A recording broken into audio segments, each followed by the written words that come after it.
voilà, encore une fois, vous vous prenez une remarque désobligeante, voire insultante. Et encore une fois, vous ne savez pas quoi répondre. Ou 3 heures après.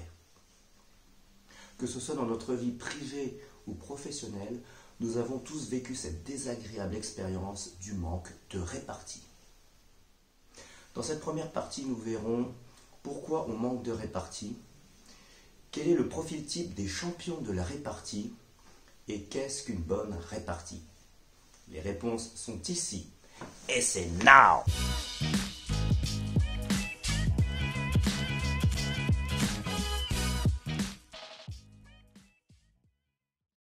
Bonjour à toutes et à tous, je suis Gérard Tienne, comédien, improvisateur, orateur et formateur en communication. Ma mission, rendre vos prises de parole simples et efficaces.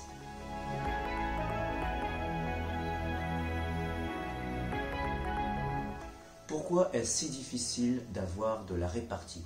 Pourquoi face à une réponse désobligeante, on n'a pas les mots? Réponse, c'est à cause de l'état de sidération. Quand on se prend à une provocation verbale, souvent inattendue, les émotions prennent le dessus. Elles figent le corps et surtout les fonctions mentales. On a le rythme cardiaque qui accélère, on rougit, on est en apnée courte et inconsciente, on bafouille, on ne sait plus quoi dire, c'est la cata. Cette sidération peut durer dans le temps, ça dépend de l'importance du choc provoqué par la remarque.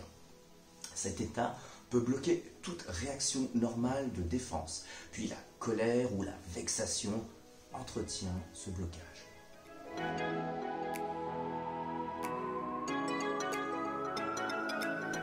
Pourquoi cet état de sidération? Ça peut être parce qu'on est monsieur ou madame très trop gentil. Le manque d'assurance est l'une des causes fréquentes du manque de répartie. On n'ose pas s'affirmer. Ou parce qu'on est totalement surpris par cette remarque inattendue. Tout le monde peut être déstabilisé, même les personnes affirmées. Ou les deux, on manque d'assurance et on est surpris. Alors là, c'est le combo, vaut mieux aller se recoucher. Fort heureusement, rien n'est définitif. On peut remédier à cette sidération.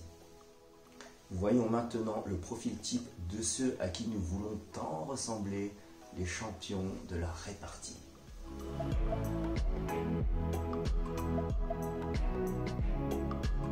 Les personnes qui ont du répondant ont des caractéristiques fondamentales en commun. Elles savent s'affirmer et rester dignes malgré une provocation verbale. Elles ont une bonne estime d'elles. Elles connaissent leurs valeurs.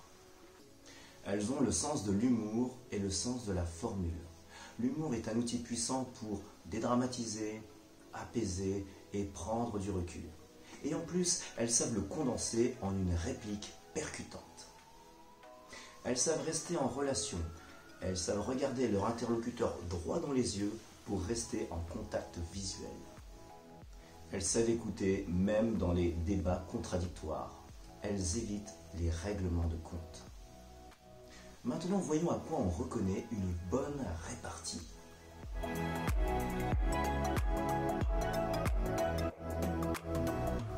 Qu'est-ce qu'une bonne répartie? D'une façon générale, les bonnes réparties font sourire ou carrément rire. Elles amusent autant ceux ou celles qui l'expriment que les éventuels témoins. Les pros de la rétorque ont également le sens de la formule. Nous verrons dans la prochaine vidéo l'importance de la richesse de son vocabulaire et de l'utilisation des images. Et en plus, si on arrive à être fair-play envers notre interlocuteur, alors là, on est carrément dans l'art de la répartie. Vous vous faites clasher? Ok, mais restez respectueux.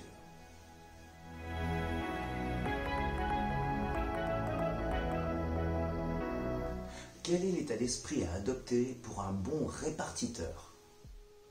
L'affirmation. L'affirmation est au cœur de la répartie.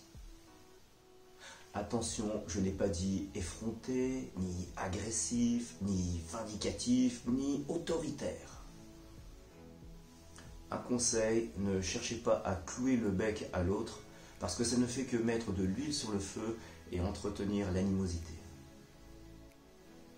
Le bon répartiteur est respectueux, élégant, drôle et affirmé. Et pour finir cette première partie, nous allons voir quel est le processus d'une bonne répartie. Comment ça se passe dans la tête et dans le cœur.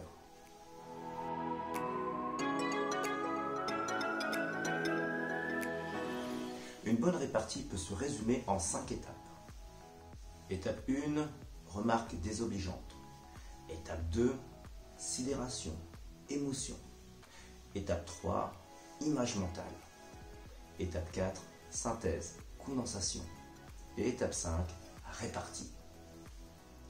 Connaître ces étapes permet de déterminer les axes à travailler pour avoir une répartie de champion. C'est ce que nous verrons dans la prochaine vidéo.